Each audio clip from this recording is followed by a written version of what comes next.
আজ শুভ বিজয়া। বড়দের সকলকে জানাই আমাদের সশস্ত্র প্রণাম।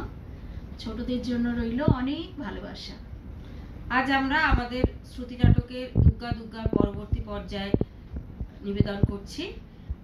দয়া করে আপনারা শুনুন, আশা করি আপনাদের ভালো লাগবে। মাছের ঝালটা দারুণ হয়েছে। কাল কিনেছো? হ্যাঁ, কাল দরজায় এসেছিল তো ভাবলাম ডিম ভরা পার্শে তো তুই ভালোবাসিস, তাই কিনে ফেললাম। যতক্ষণ চান করছিলি ততক্ষণে আমি মাছটা রেডি ফেললাম। বল খেতে কেমন হয়েছে? গ্র্যান্ড হয়েছে। বাবা থাকলে খুব ভালো হতো বলো। বাবাও তো পার্শে খেতে ভালোবাসে। তেনার কি আর সময় আছে? তিনি হলেন রাজস্থানের রাজপুত্তুর। মানে? মানে আবার কি, তিনি তো রাজস্থানে ট্রান্সফার নিয়ে মহা খুশি। খুশি? সে আবার কি? আহ, খেতে খেতে কথা বলিস না তো, বিষম খাবি। হ্যাঁ, ওনার খুব আনন্দ হয়েছিল।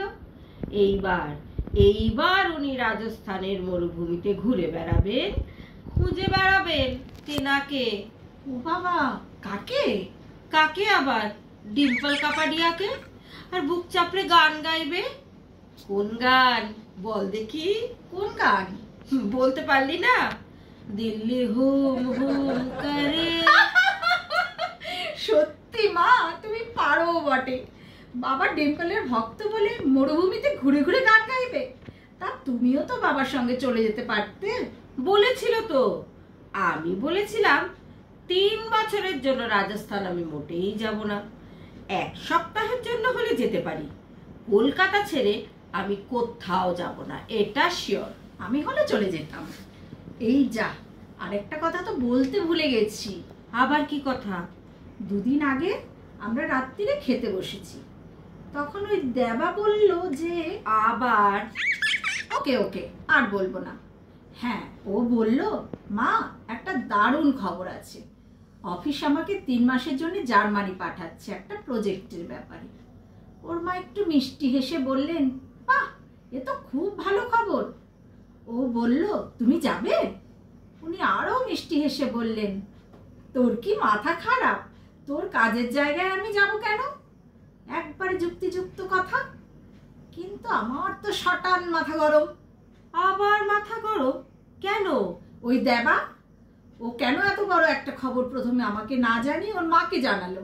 রাগ হবে না? আমি ওর নতুন বউ। আর ঠিকই করেছে তো। তুই 6 মাসের নতুন বউ, আর মা হচ্ছেন পুরনো মা, যার সঙ্গে 28 বছর 9 মাস দেব জড়িয়ে আছে। তাকেই তো আগে বলবে। খুব ভালো করেছে দেব। এ কি গো মা, তুমি তো কেস উল্টে দিচ্ছ। না, মোটেই উল্টোচ্ছি না। দেবের মাকে আমি যতটা দেখেছি তাতে এটুকু বুঝেছি যে ওনার চাহিদা খুব কম। দেবের সঙ্গে উনি কখনোই জার্মানি যাবেন না।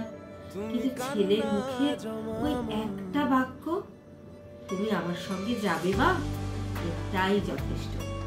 এটাই অনেক পাওয়া। দেব খুব বুদ্ধিমান রে, তাই আগেই মাকে জানিয়েছে। যাক বাবা, আমি তো এভাবে চিন্তাও করিনি। ও হ্যাঁ, আর একটা কথা। কাল দিদি ফোন করেছিল। গলাটা শুনে এত খারাপ লাগছিল। কেন মা, খারাপ কিছু? কি জানি, খারাপ কি ভালো। দিদি বলল যে ওর বৌমা আজ বলেছে রোজ রোজ ছেলের অফিস যাওয়ার সময় ওর পেছন পেছন অত দুগ্গা দুগ্গা বলার কি আছে। কাল থেকে আমি বলবো, অনেকদিন তো হলো, এবার ছাড়ো। আমার এত কষ্ট হলো শুনে। এভাবে বললো মাসিকে? ও তো একেবারেই নতুন বউ, 2 মাসও হয়নি বিয়ে। আমার শাশুড়িও তো ছেলে বেরোবার সময় দরজার কাছে দাঁড়িয়ে দুগ্গা বলেন। কই, আমি তো কখনো। বলবি না মা, বলবি না, কখনো বলবি না। মায়ের মুখের ওই দুর্গা নামটা ছেলের কাছে কতটা মূল্যবান তা আমি জানি না, তবে মায়ের কাছে এটা মহারক্ষা কবচ। সব মায়ের বিশ্বাস এই কবচ তার সন্তানকে অলক্ষ্যে থেকে রক্ষা করবে। যে মা দরজা অবধি যেতে পারেন না, বিছানায় মৃত্যুর অপেক্ষায়, তিনি ছেলের বেরোনোর শব্দে মনে মনে বলে দুর্গা দুর্গা। এই কাঁদিয়ে দিলে। আমি এখন যাই মা, গিয়ে বলবো আমি পায়েস রান্না করতে জানি না মা, আজ আপনি রাঁধুন, আমি দেখে নি, অন্যদিন আমি রাঁধবো।